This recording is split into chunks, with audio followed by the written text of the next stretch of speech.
We're back with Butch's truck. Ryan, what's up? Putting a new TCM in, hopefully getting this thing programmed today. The new TCM is throwing some codes that it should not be throwing, so we're working through that, hopefully getting to a resolution pretty quick where we can actually start the real tuning to get the transmission dialed in. So yay. All the behind the scenes stuff people don't see, with all the problems people never realize that you go through on a daily basis tuning. Sometimes there's just roadblocks. It's not all puppies and kittens. Hey everyone, Ryan at GPI. Here I am in Butch Payton's 2020 Silverado. We previously have done cam and head work on this truck, and we had a video we published not too long ago outlining this build. And we did ECM tuning only at the time because the TCM, although it was unlocked, was having issues. It wouldn't read the calibration out. So Butch bought a new TCM with the program and unlock service from HP Tuners. We dropped it in this morning, hooked the GDS up, did the valve body characterization learn. Here we are, we're ready to rock on tuning. I already took my template file that I use for 10-speed stuff for shift pressures, shift timing, and the basic stuff that we do with all the 10-speed stuff, you know, turn off the torque management on the NA stuff. And also I bumped the wide open throttle shifts up just a little bit, so I've already put a base program in, and I want to start from there. I'm going to log it, make some pulls, see how it feels, and we will adjust from there. So let's get going. Safety first. That's how I live my life. So this thing is very mild, basically like L86 stage 1 cam, stock torque converter, stock compression, pump gas, ported L86, L87 manifold, because technically it's an L87. Super basic combo, but a really great driving combo for a truck. You don't want something that's way over cammed in a vehicle that is 6,000 plus pounds or whatever this thing weighs. So since this is a new trans control module, the fast learn, we did the fast learn with GDS as well, but it will have to have some shift cycles to adapt the pressures and get the shifts settled in where they're going to be. It's not going to feel 100% right off the rip. The only complaint he had post the cam install was if he had the cruise on and was accelerating, and it was accelerating up a hill, he felt a shudder, and I feel like that was converter shudder, especially looking at the converter slip tables in the factory trans tune. There were instances at lower RPMs like that would allow it to have up to 40 or 50% slippage of the converter clutch. I understand why GM does it for that silkiness, that smoothness, but I don't like it when I'm calibrating stuff, because it leaves the opportunity there for obviously something like that to happen if the converter clutch starts chattering.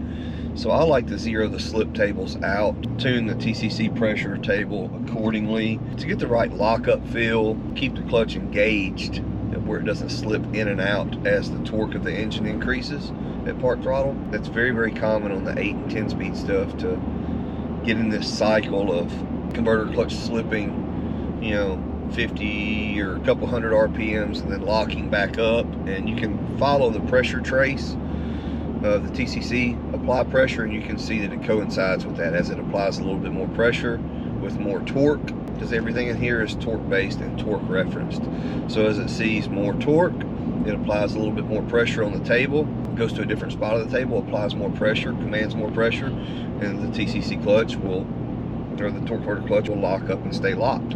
Conversely, when you pull back off the throttle a little bit and you're light cruising and the reported torque drops down, sometimes on the factory TCC apply table there, pressure can be too low. Usually you'll see that with aftermarket converters, not so much with the factory converters, but it can still be a thing on factory converters too.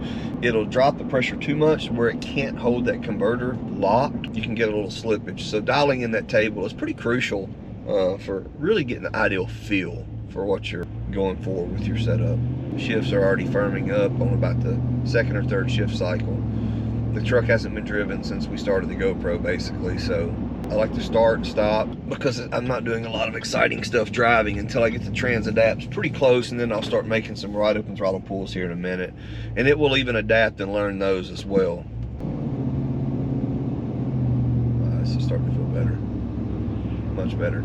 I absolutely despise torque management on the factory tunes. The timing cut, the sound it makes at wide open throttle, the pop you get out of the exhaust when it shuts the fuel or shuts the spark down. It's just, I understand, you know, guys, GM's trying to build vehicles to last hundreds of thousands of miles. In a performance setting, when we're doing things, my target isn't necessarily, obviously longevity is a target, but realistically, we're pushing and we're trying to increase performance. Deletion of torque management is one of the best areas to improve the performance.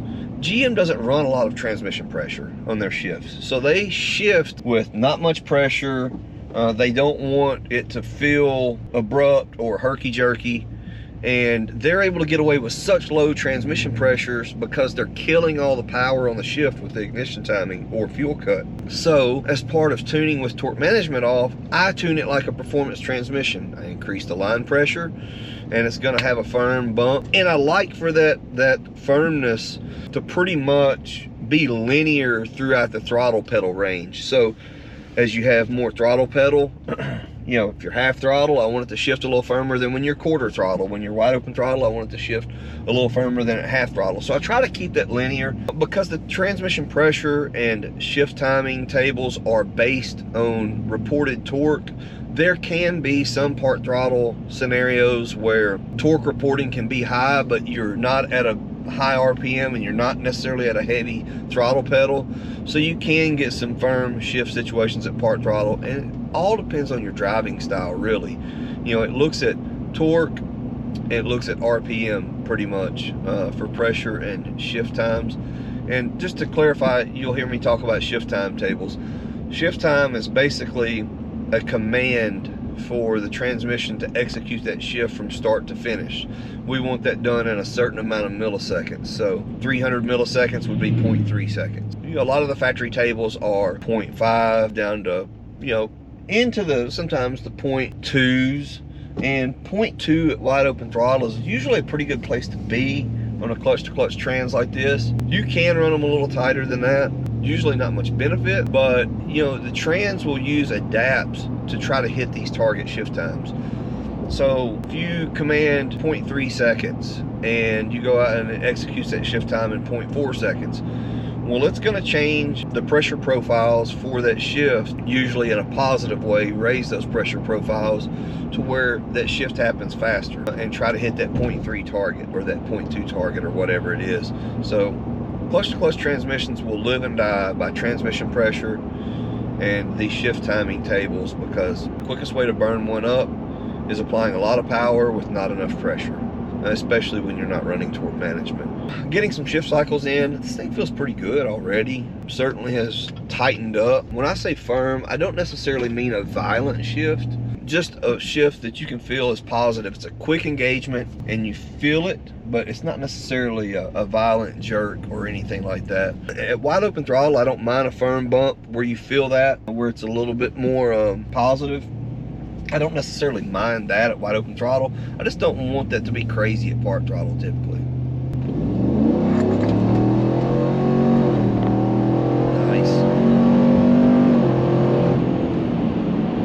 It's already feeling pretty good. I want to look at what gear that was in. Is this a four-wheel drive truck? It looks like a four-wheel drive truck. Yeah, four-wheel drive. I was looking all over for the rotary switch, and it's actually push buttons on the 2020.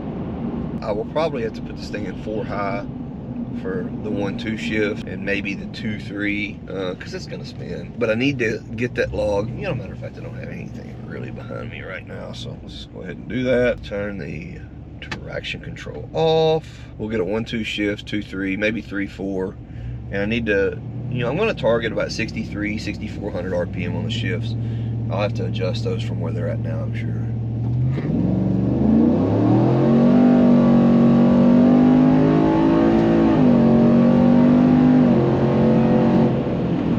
First thing I noticed, the 1-2 shift was soft. It's definitely going to have a little bit more pressure, maybe tighten that shift time up a little bit on the 1-2. 2-3 felt like it shifted too high. The 1-2 felt like it shifted too short. The 3-4 was probably reasonably close. The truck feels good though. Pretty cool outside, but this thing is a big, massive unit of a truck for a half-ton truck. Let's get to it. Also, where's my phone? Better connect to the internet to flash the TCM. Get these bifocals out, guys. I forgot that I changed the name on my iPhone. Connected and secured. That's fantastic. 1-2 shift happened at 5,800 RPM. 2-3 was 6,700. Felt like it was a little high. That was right up there at the rev limiter. That was pretty close to the rev limit. And the 3-4 was at 6,000. So shift scheduling, let's pull this 2-3 down. It commanded the 2-3 at 48 miles per hour, but my table was 45. That's gonna have to come down. So we're gonna drop that down to 43. We'll drop 2.5 miles per hour out of that. 1-2 shift was commanded at basically 25 miles per hour. It was a little short. We'll go 27. We'll raise it a couple mile per hour. 3-4 commanded out here about 70-ish range. We'll go up about 3 on that. You'll have to move the mile per hour on the higher gears more than you will the lower gears. The lower gears accelerate through there faster, so you need more lead time in the lower gears than you do the higher gears. Go up 3, let's go up to 72, and I didn't get a 4.5 obviously, and did not get a 5.6. So let's try that to start with. Let's get these first few gears nailed down, and the others are probably going to be pretty close. Boom, boom, boom. Normal wide open throttle table. All right, let's look at the shift pressure. 1-2 shift. Pressure's already up there decently. What do we have for reporting? Torque for 37 foot-pounds. The other shifts felt pretty good. Let's see our 1-2 shift time. 0.23. I'm gonna drop that down. I dropped it down to 0.18. There's so many shift time tables. There's one with converter lock, with converter unlock. 2-3 felt good, 3-4 felt good. Okay, pretty good. Let's flash this in. Take a few minutes.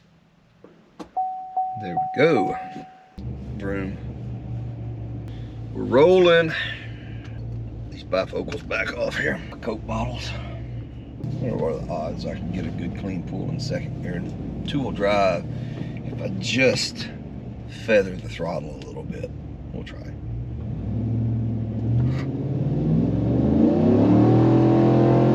Nope, shifted a second before I got my foot on the floor. So there's that. Maybe I'll try to get my foot on the floor a little sooner. Probably spin. Spun. Definitely spinach. You can only imagine the challenges of trying to treat tune a car that's half of this weight that makes twice this much power. Let's get a 1, 2, 2, 3, 4 high now.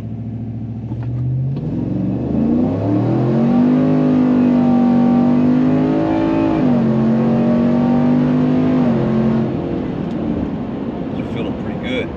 1, 2 still feels like it to me.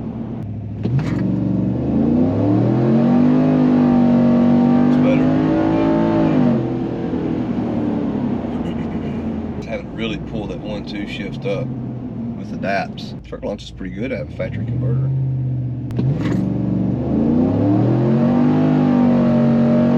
That's good. See, 3 pulls back to back to back, and hopefully you can hear it in the video. First pull just slid into second gear. Second pull was better. That pull was even better. Get another pull here.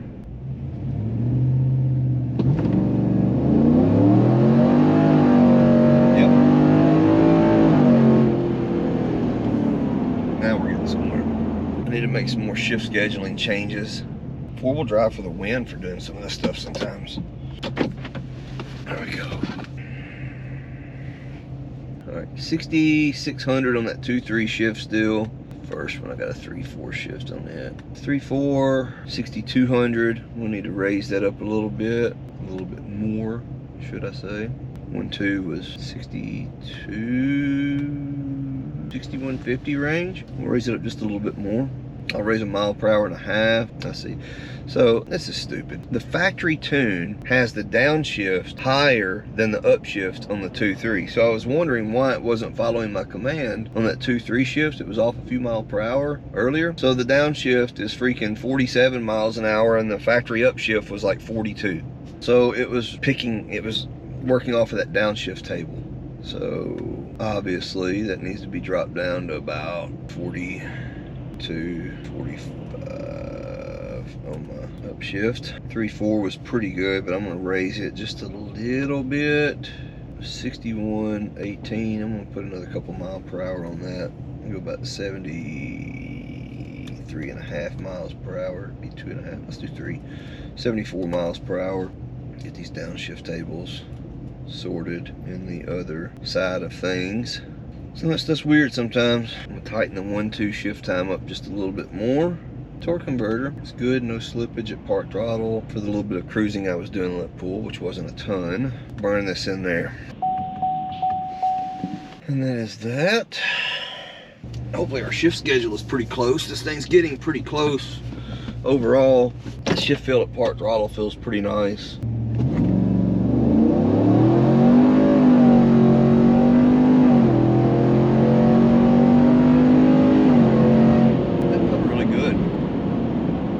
It's taking a tighter shift time on that 1-2 shift on this particular truck than what I would have thought to get that good feel there at wide open throttle, but that's part of the tuning process. They're not all the same, and that's what you learn along the way. You know, that's why it's custom tuning. You do what the vehicle needs and wants.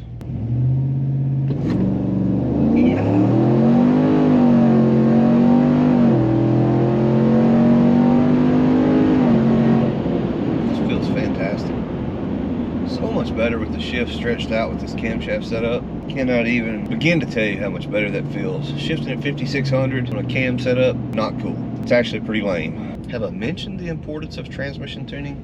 Yes, 6250 2.3 or 1.2. 2.3 was actually a little short this time now that the downshift is not holding my shift out. So I need to raise this 2.3 back up just a little bit, but man, it is looking mint. Let me get up here to the parking lot. Park throttle feels so good now.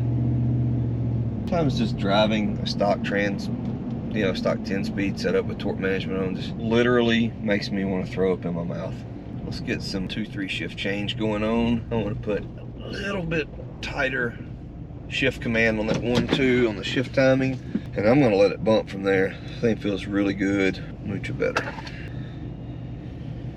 6,000 on that 2.3. 6,093 on that one. Oh, a couple miles per hour ought to get me in the right spot. 47. Well, I say that. It was actually 40 or 50 miles per hour when it commanded this shift.